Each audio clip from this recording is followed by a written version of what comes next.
Hello and welcome to Stage Matters, the podcast that gets right into the heart of what happens when artists take the stage. I'm your host, Arvind Murli, and it's great to have you with me. On this podcast, we are cutting through the noise to understand the true essence of what makes a performance soar, what challenges performers face, and how they consistently deliver those transcendent moments. I'll be chatting with amazing artists and performers, from seasoned veterans to rising stars, to hear their stories directly. We'll discuss the highs, the lows, the techniques, and the mindset that defines their approach to performance. If you ever wondered what it truly feels like to command a stage or what goes into those breathtaking artistic moments, you're in the right place. Let's pull back the curtain and dive into Stage Matters. My guest today is someone who I've known for a long time and whom I've referred to as rockstar for a long time. He's a guitarist, a composer, music director, and he's played with the likes of Rahman, Sid Sriram. He's Sanjeev T. Hi Sanjeev, welcome to Stage Matters. Thank you for having me. So let's get right into it. How did you get into performance? I started early, meaning learning guitar as a kid, when I was 8. And then obviously, as all parents, they'll let you perform in these, what do you call it? I was born in Kuwait, so there were these Indian associations, like Malayali associations, and so they'll have programs, and then, my dad used to push me to perform there, or even at school functions and things like that. So that's how it started. But then I think I really enjoyed or understood what performance meant. That was probably when I was in college in Chennai. I used to take part in all these the competitions there, like the IIT Sarangs and the Deep Woods and all of that. Yeah.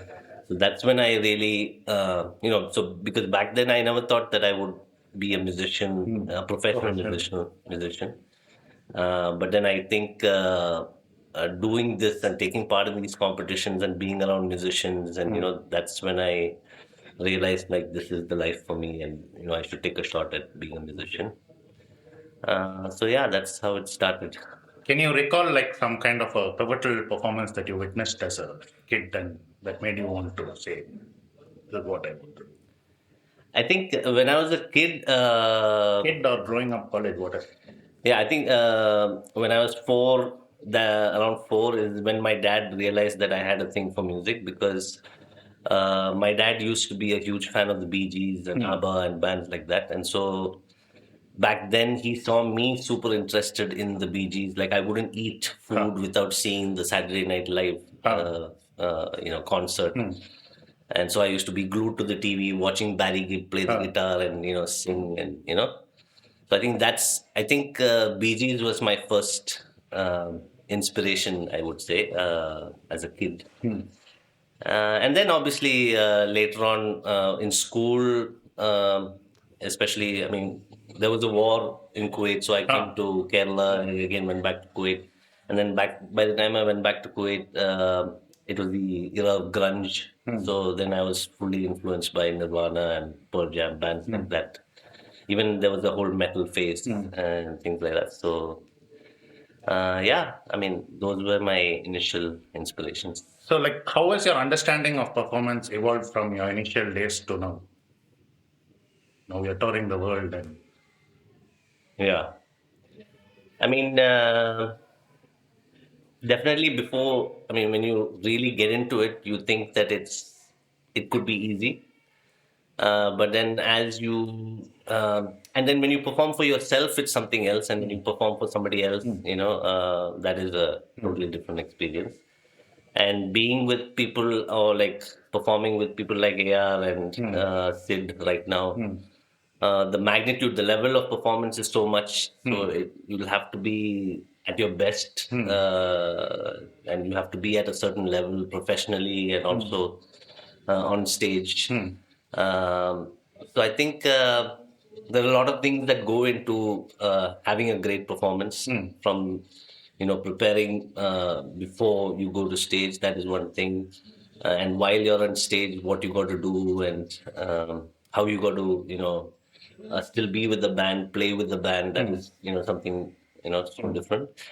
Of course, when you play for yourself, I feel there's probably when you're leading your band, that is another way of thinking things, because you have a certain freedom of how you can direct the performance.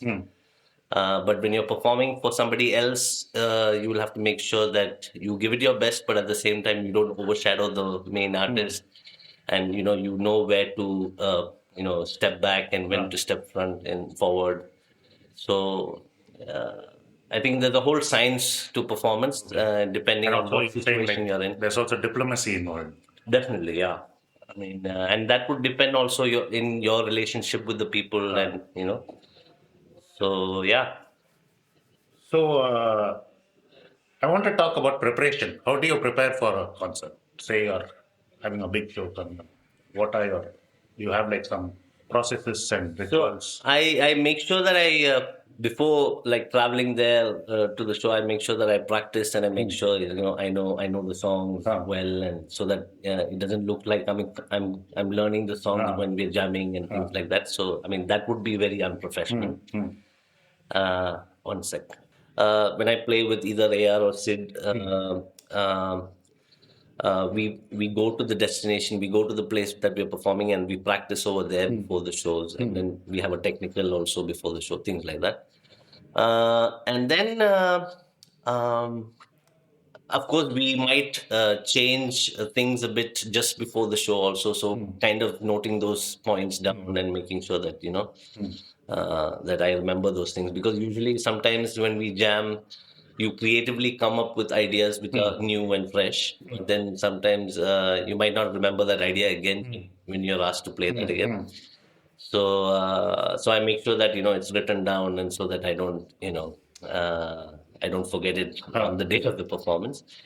But apart from that, just before the show, I kind of do like I kind of be with myself, maybe meditate a bit, and then just try to hype up with my bandmates, and and I always tell myself before a show I should play a show like it's my last show. Okay. Like, so I feel that I should give everything that I have for every show. And yeah, that's how I try to uh, give the best that I can, but sometimes it doesn't work like that. What I was going to ask, is that even possible? It's possibly not possible, and sometimes you might even give better than your best also, so you never know what happens, because it all depends, right? I mean, like, if one bandmate is feeling a little down during the performance, I think all of us will feel that. Yeah. And sometimes it affects each other also. Like, for example, I've seen this when I do this with Sid. If I feel that Sid is having a moment of down, I feel that even that kind of reflects to me. Even I feel it, and I also kind of go down that path. And then it's up to you to, like, tell yourself, like, let's not go down that path. Let's make things back where it was, and maybe hype Sid a little bit more, or maybe look for that energy coming back from him, so that I can feed off that, or you feed that energy from which the crowd is giving you. It all depends. Now, for example, you might have a great performance and the crowd is not probably giving you as much as energy as you would expect. So those are times where you have to keep telling yourself that it doesn't matter whether you're getting that energy. It's what matters is that you give in your best, and you and especially you give that energy back to your bandmates, because that is crucial. Playing together and feeling it together is kind of crucial. Yeah. So, as part of your prep, do you have like any kind of like things that a diet or something that you will not eat during the day of the show, or some form of exercise or something? I mean, usually I think us, especially touring musicians, have weak stomachs, so we tend to like not overeat or eat too much or things like that. But otherwise, no diet, just the usual diet that I usually go with. I mean, nothing special before the show or anything like that. Yeah. Okay. I mean, before, I think when I was younger, I used to get a little high and go on stage. Yeah, I was going to come to that. Since you brought it up. I have gotten high a lot of times in my previous performances, but then now I think I prefer not to, I think, because, Okay. you never know. And also it depends on the gig also. Huh. So it depends if your bandmates are like, okay, you know what, let's just go for it and let's get high and like do it. I mean, then I'm okay. Huh. But otherwise, when it's like professional to a certain level, and when you're like, you're responsible for like, say, 20,000 people in front of you, and, Yeah. you don't want to.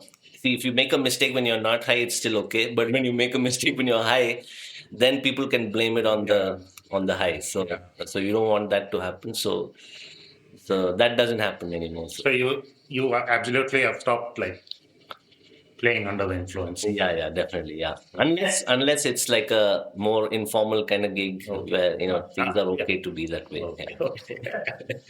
Okay. Do you think there's something spiritual in the act of performance, like beyond skill and technique and communication of an idea? Definitely. I mean, like I said earlier, when you're performing with your bandmates, there is a certain telepathy, there's a certain energy that we feel with each other, and there's a certain energy that you feel with the crowd. So and your energy would depend on all of these factors. And so definitely it's a spiritual experience, so because it's not definitely only up to you. It's a lot of factors that will influence your performance and how you feel, and how another person feels, how the crowd feels, so um, uh, you can be spiritual on a lucky day, and on on an unlucky day, things might not work for you. And so, I mean, that's how I think spirituality and creativity all works that way, right? I mean, one day you might have a lot of ideas in your head, and the other day you might be just drained out and have nothing to offer. So I think it works with performances also this way. How important is the sound check process to you, and what do you look for? What do you like to hear? Definitely super important. It's very important to have a good engineer who understands your sound and who translates it the way you want it outside, because you might hear it one way inside, but you never know how it sounds outside. It's only when you see videos later of the performance that you know, okay, whether the engineer actually translated what you wanted. So a sound check is definitely important. I used to be completely analog before. I used to have a heavy analog rig and things like that. But then now it's become completely digital, because it's just more comfortable, especially when you travel. Multi effects. Yeah. Modular touch. Yeah. So especially when you travel with like analog gear, there's so many things can happen, can go wrong.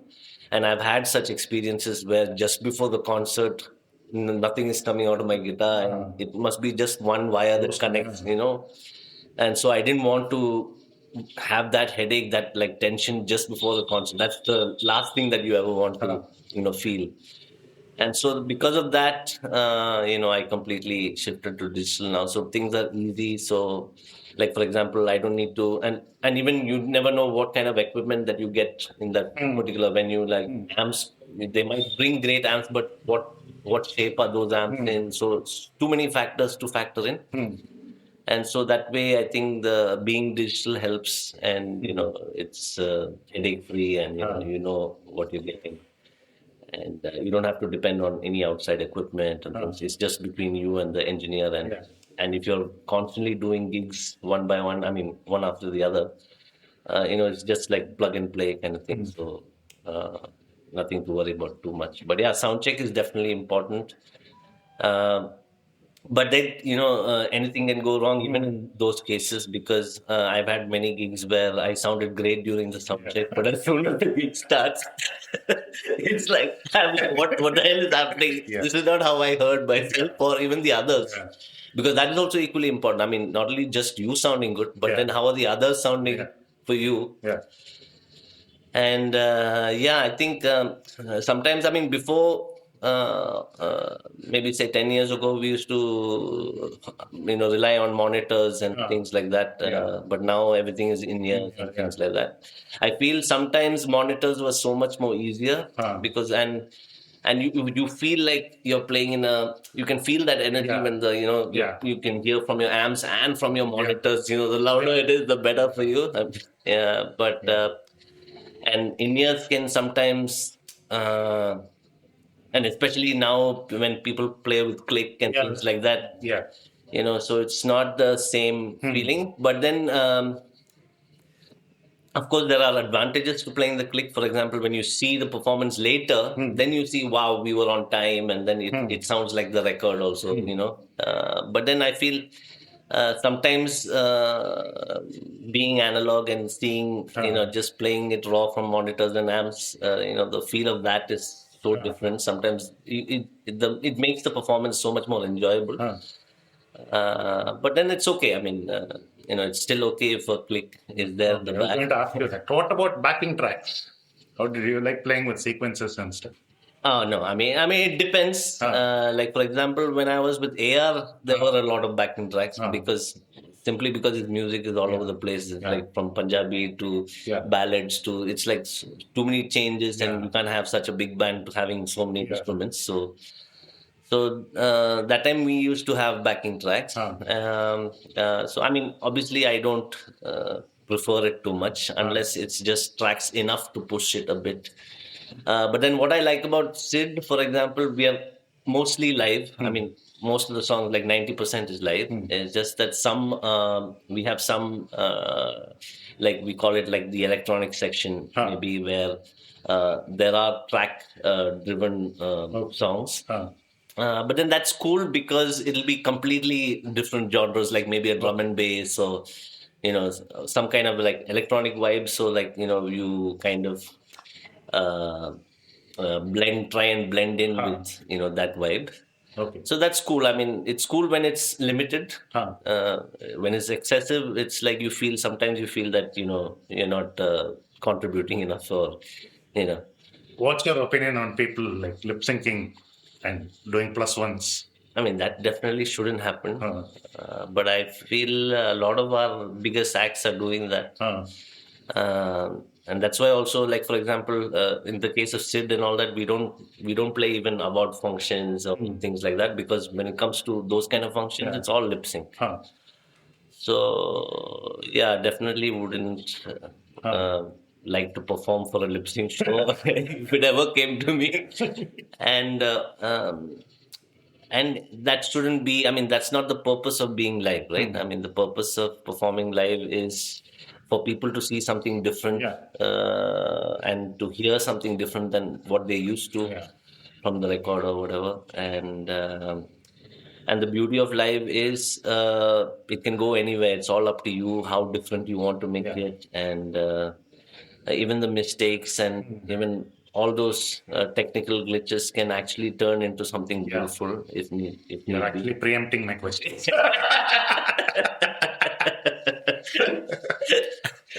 So yeah, man. I mean that's the beauty of live, right? I mean, I feel a lot of audiences don't understand this, and I feel the culture of live music is truly is not as popular as it was. Maybe, I mean, see, when you look at the big picture, yes, people talk about Coldplay coming and the economy, or the live music economy is huge and all. I mean, that's great. Good for press to write it.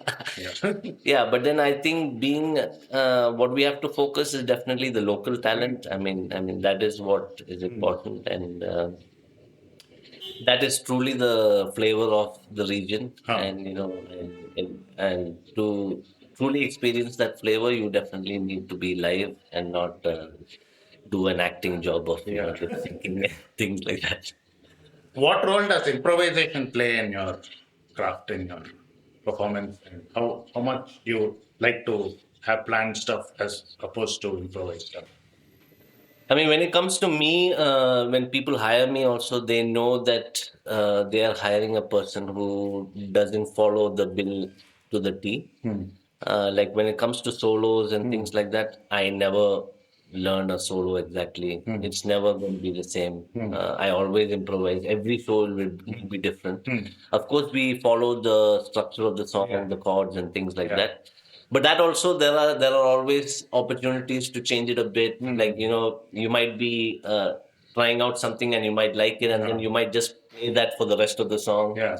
And then it sounds different. Yeah. And so I'm like fully into, I mean, that's my thing. Because that's what I look forward to also. I mean, because those things happen even when we jam in the practice room. And sometimes I take those improvisational ideas that I got during jamming. But sometimes those ideas don't follow up to the show also. Those again evolve into something else during the show. And so that's the beauty of it. And definitely when I perform with my own lineups or things like that, it's like completely improvisational. And that's what I expect. And when it's my own show, I expect that from my bandmates also. So because I think that's the fun of it all. I feel that's what makes it interesting, because otherwise, if we were to play like say 10 shows together at a stretch, and if all those 10 shows were the same thing, I think I would have been bored of this job long time ago. Yeah. So, what is your relationship with the audience? What do you see them as? Do they have a role and a responsibility in this whole equation? Definitely, yeah. Of course, if you're high, then it doesn't matter. You'll give the audience the finger. If you're high. Yeah. But then, so I mean, yeah. So when you're sober, I mean, this is something that I've noticed with myself, that I don't like to see audiences to the eye, like eye to eye. It kind of distracts me, and so that's why, to avoid that eye to eye contact, is why I wear my shades for my shows. It kind of feels like, I'm guarded. It's just an emotional whatever, a makeup, right? So I prefer not really looking eye to eye to the audiences, but then definitely you notice things, especially when people are like, hyping you up, or like, cheering for you. Those are things I definitely notice, and then I kind of indulge also when I see those things. Like, for example, if I see someone cheering for me or for the band, I go up there and try to indulge and, like, be part of their celebration. So that is definitely there. But yeah, I mean, the audience is definitely key. I think every band kind of feeds from that energy that the audience gives you. So I mean, you can see that evidently. Like, it depends also. Like, for example, as simple as if I were to perform in Chennai versus I perform in Bangalore, it's so different because the audiences are so different.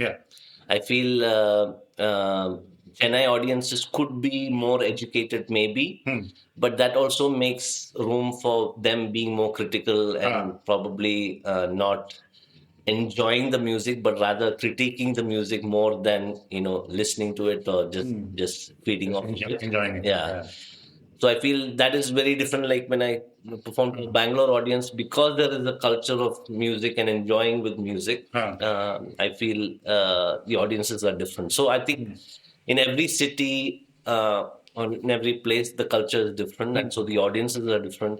So you can definitely see that difference between audiences. So I feel even at the school, I mean, this is something that I always tell people, that more than educating students or the young people, I think our aim should be to educate the audiences, because without good audiences, we can't have good performances or shows or a culture of live music in anywhere, like So I feel that is important. I mean, audiences, I feel, should listen to more than mainstream music for them to accept all kinds of music. That's a very good point, I think. Yeah. So I think we should, and that the only way that they can be exposed to music which is non-mainstream is by encouraging them to be part of these local performances, which are, which kind of give them a variety of, genres of music, and they kind of understand, okay, oh, jazz is like this, or African music is like this, whatever. So I think that is important. So I feel the more the audiences are exposed to different kinds of music, that makes it easier for us musicians to, express our art to them and make the shows more enjoyable. Because if they are having fun, we are definitely having fun. Yeah. How important are appearances and stage persona to you? To me, it's important because I feel, generally I'm an introverted guy in real life, but I feel I'm an extrovert on the stage, and I feel uh, I don't have my real life inhibitions. When I'm on stage, I feel empowered. I feel like I can be anyone who I want to be, and then I express that through what I wear and how what I do on stage. And so for me, the stage act is pretty important, and it comes naturally for me because I suddenly I feel like I've given that responsibility to truly express myself without any doubt and inhibition. So I take it to the next level a little bit. Like I make sure that for every show I dress up differently, and I try different things, like from dhotis to, like, say, all like like native Indian headgear, all kinds of stuff, like over the years that I've done. And I kind of like enact the part whenever I wear those things also. Okay. So, I mean, the audiences are paid to see your performances, so I give them what it's worth, and I feel good too by doing that and playing different roles and in different stages. So I think it's important. I mean, it's not necessary that everybody should feel that way, but then for me, it's a opportunity for me to truly express beyond what I usually do. Okay. Yeah. What do you expect from an organizer, concert promoter, organizer? What do you think? Uh, I mean, it depends on different situations. Like, for example, if the promoter were to book me directly as a band, as like my band, I would definitely expect him to, like, maybe number one would be follow the tech rider and things like that, because at many situations they might cut off things which you don't which you need, and then and then you land up there and then you find out that he's not got any of this equipment, and then things then everything turns sour because that you're not getting what you need. And then, of course, promoting the gig and getting the people there. I mean, of course, there is an onus for us also to bring the people to the venue, but then uh, I definitely feel that the organizers also have to play a huge role in that, and then, of course, making sure that whatever we need as a band is taken care of, because and that relationship with the organizer definitely matters on how we deal with things. And all kinds of problems can come about. You never know. I mean, even after the performance, maybe there are organizers who say that we didn't make enough money, so we can't pay you. I mean, there's all kinds of things that can happen. So, but if you have a good relationship, then maybe those things, even if things go wrong, it can be mended in a certain way in the future, or things like that. So, yeah, I guess. Wonderful. So the performance usually gets you on a super high, right? Yeah. So how do you like wind down post gig? What do you do? Post gig, usually I try and get high if the bandmates are into that stuff. And talk about. By then we'll see the videos coming up on Instagram, and things like that, and then we usually talk about maybe certain fuck ups that we did on stage, or things like that, or certain things we saw from the audience. We speak about what happened during the week and things like that. And usually the same night of the gig, that night we are usually on the same high. So, it's a great follow-up from the gig, just hanging out with your bandmates and talking about things. And especially when a gig goes great, then we talk about big future plans that the band can do and the band can conquer. Huh. So it's still a high. The same night is always the high, and we don't really come down. So you made like a successful career as a performing musician. You have got your own academy and all that. Can you give some financial advice on how a young musician who's getting into performing, how they have a relationship with positive relationship with money? Because we all know how difficult it is to make ends meet. Yeah. I mean, first of all, I think being solely a performing musician is very hard to be nowadays. And that is something that we learned, especially during COVID, when COVID hit and, there was no live performances, things like that. And that's when the live musicians knew that they had to pick up skills or they had to do other things to make ends meet.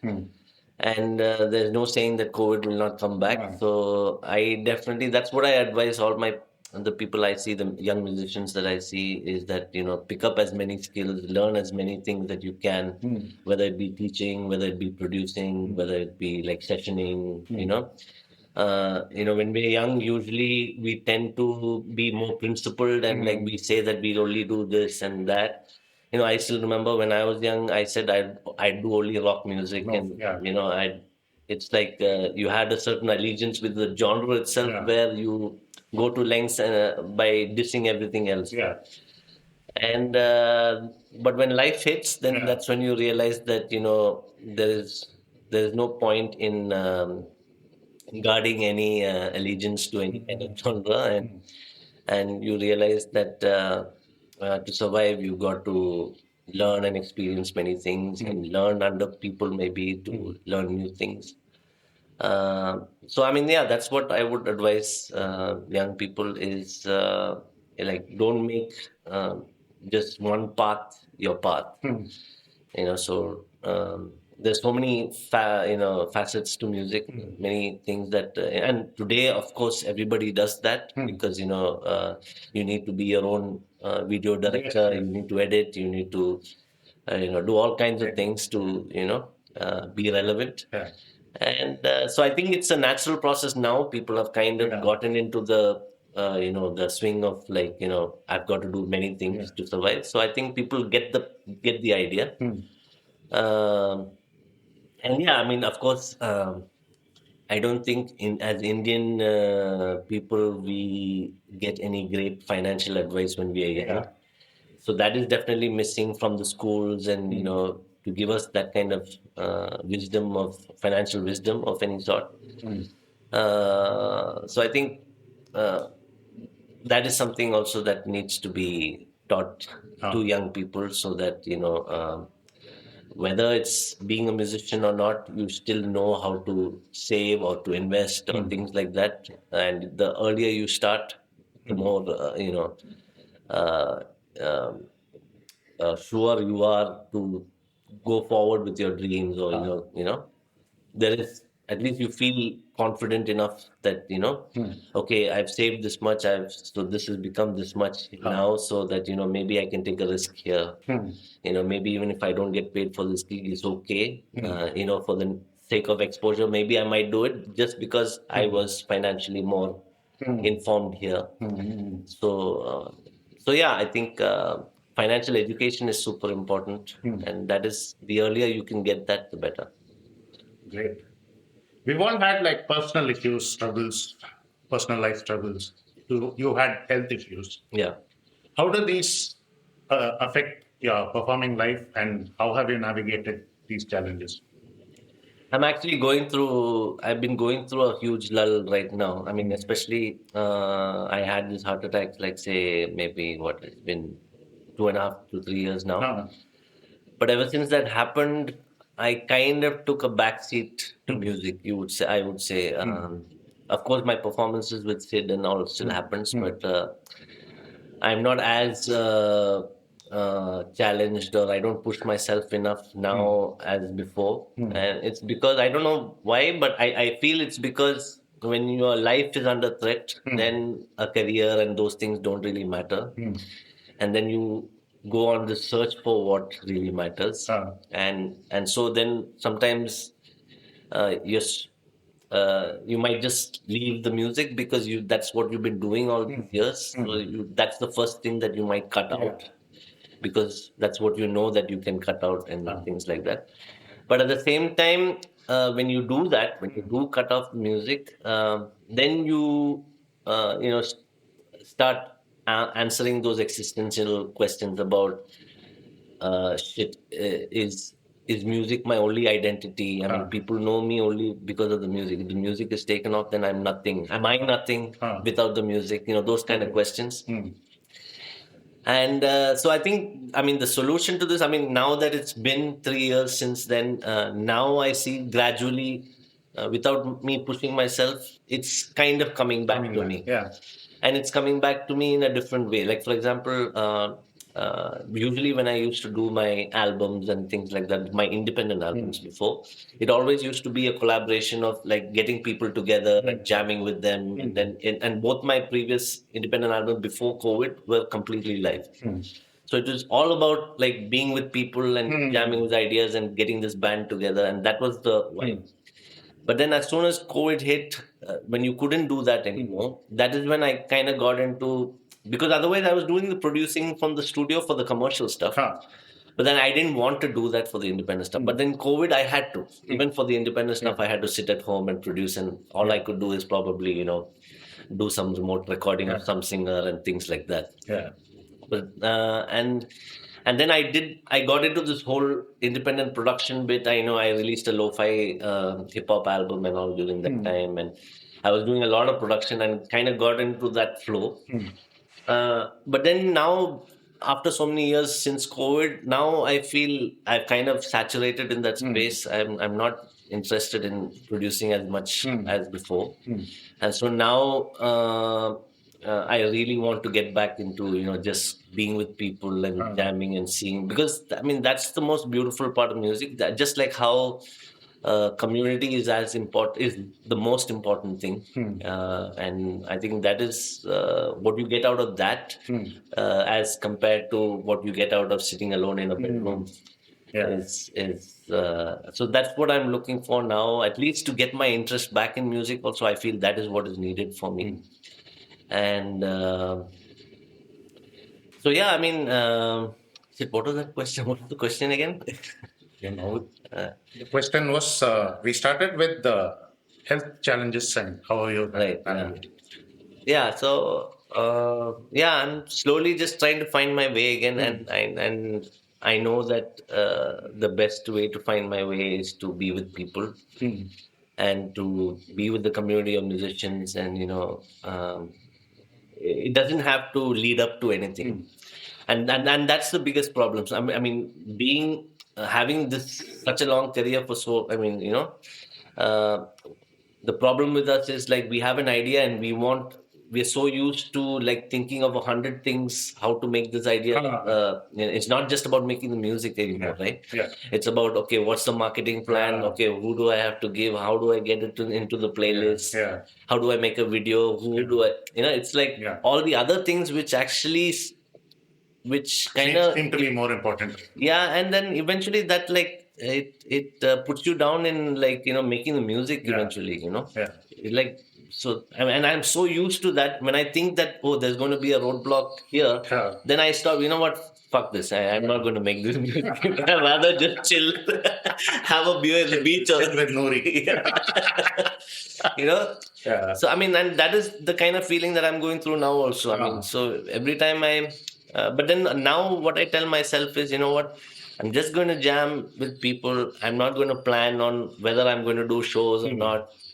I'm just going to make it as organic as possible. If it happens, it happens. But if it doesn't happen, I'm okay also just jamming with someone. And, so that is I'm trying to like kind of focus on that and not focus on the other big things, which I always used to do in my career. And which means asking favors from people and those kind of things, and that is something that I really hate, because after a point, how many favors can you ask, and how many people can you bug? And so I'm just hoping that it'll happen organically, and and maybe I might have to start small again for that. I shouldn't look at like I will only perform at the big stages or the big venues. No, I should just look at like, can I perform maybe in a home, or maybe I should start there where I don't need to think of anything too much. I don't need to plan anything. I'll start small. I know, okay, just a group of friends. I'm so happy. I'm actually looking forward to do such kind of performances now, because I know I can put the effort in the right place, which is the music, and not at getting people and impressing people, and or like or because obviously people know me for a certain kind of music, or I'm popular for certain kind of things, but I can't match that thing anymore, because it's just too much effort, and it just drains the hell out of you. And I don't want to be drained anymore. It's good for you not to be drained. With heart attack. We are staring at a future which is like getting increasingly more and more digital and digitized and artificial intelligence and all that. Do you think like human live performance still has value going forward? Will it be more important? Definitely. I mean, of course, there will be ups and downs. Like, for example, even Bangalore as a city, if you see, ever since COVID, we lost so many legendary venues like B Flat, Humming Tree, Countercultures, Take Five. So many venues just like shut down, and these were like the pillars of this city. I mean, this city was known for its live music culture. And seeing this, even being in Chennai, we've seen the Bangalore live music culture, and now seeing that it's not there anymore. I mean, there's no place actually where I can actually. I mean, of course, there are a few smaller venues now, but it never.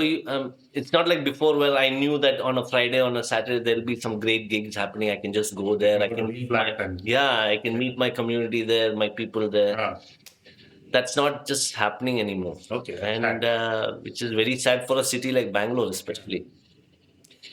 And so, I mean, I just hope that we can bring this back again somehow. We need to find new people to support the scene and to, put some money in it and, bring this back, because the culture is already there. It's just that, and I know it might be on a lull right now, but these things always has its ups and downs. So at one minute it might seem that nobody wants live music anymore, at least local live music. But I'm sure after a certain point those things will come back again, and that depends definitely on the musicians and the audiences together. And it also depends definitely on how strong we are as a community. Like the other day, I was talking at this thing called the Bangalore Music Huddle. It's like a new music community that's come here, and bringing all these people, not just musicians, but also the people working behind the scenes and stuff like that, and having these discussions and open, So, I mean, that I think is really important for things to go forward and for keeping it alive, and also for young people to take this up as a career, or to, if they feel a certain way, they feel that they're meant to be a live musician or a musician, in fact, they should be allowed to take the leap and, be brave enough to go for it, I mean, that shouldn't stop. I mean, because if that stops, then it'll be just us old farts try to say, hey, save the music and all that stuff. I mean, I don't think. I mean, I don't know how AI is going to play out when it comes to live music. Of course, we can have all kinds of live music through AI also, I'm sure. But what's human will always stay human, and that's the beauty of it. The beauty of community and people coming together. I think that is something I think only us humans can do. So. Hope so. Yeah. Brilliant. We're almost at the end. Just before we wrap, if you have to summarize what is the essence of performance in a single philosophy or Wow. The essence. I think the essence of performance is true expression. I think expression is the biggest thing. In real life, most of the times, especially now that things are hard, and when we are probably still not gotten out of the COVID fever, where we like to sit at home and not venture outside. yeah. I think we are becoming more and more less expressive, even with our personal things. You might not say the same things you used to say to your wife or to your friends, Yeah. So we are becoming more and more less expressive, and I feel music and things and the arts in general is something that is probably the only things that are left for us to truly express ourselves, and the things that we an expression should be about, not about whether it's good or not. It's just the act of expression is what is important, right? So I think performance is definitely, I would say, one of the epitomes of expression. And for me, like I said, I'm a completely different animal when I am on stage. So which means there is something else in me which I'm not expressing in real life, and which I'm expressing only on stage. Yeah. So Maybe that's why you got the heart attack, so you should be on stage more. So yeah, man. So I feel we all have that those hidden real people in us who are waiting to express in different ways, which we're not getting avenues in real life, probably. And now that the world is more woke, and that's even more like we keep our mouth shut, and so that we don't get into trouble and things like that, and that is definitely not helping anybody. I mean, like the other day, I mean, I am a strong, a pro-Palestine person, and I feel bad. I feel really like saddened that our community is not speaking up. Simply because they don't want any bruises in their career, and they don't want to be seen as certain, even if they might be believing and they might be pro for it, they're just not saying anything, and that is not the purpose of being a musician. I mean, the purpose of being a musician or an artist is to reflect the times, right? Yes. And you're the people who are supposed to put the truth out there and put it as bare as it is. And this is not happening because people are afraid to express. I mean, expression itself is like governments or institutions are curbing it so that it favors them. And we don't fall in that category. We as artists shouldn't fall in that category of curbing ourselves. We should be as vocal and as open as possible. I mean, of course, people have their downtimes where, sometimes you feel it's too much, you can't handle it. But that's okay. But then that doesn't mean you remain dormant. Yeah. You have to still speak up. You still have to, and you have to express that through your music. If you can express it through the music, great. If you don't, also, that's okay. You don't have to necessarily express it through your music and write songs like Bob Marley. No. Not everybody can do that. But at least you have to speak up. I mean, right? You have to express. Whether it's good, whether it's bad, whatever. So I feel, and performance is definitely, like I said, the height. There's a certain height in expression, and so I feel that's also what people need to see. So if people see that people can be different on stage and people can express it themselves in so many different ways, that they also can do it in their own way in their lives. So I think that is the lesson from being artists, being performers. And I think expression is the key word. Brilliant, Sanjeev. Thank you so much. Thank you so much. Fascinating. It's been lovely. Thank you. Thank you so much. Super. Okay, Sanjeev, get done. Thank you very much for listening. I really hope you enjoyed the show. There'll be new episodes every Tuesday, so don't forget to come back.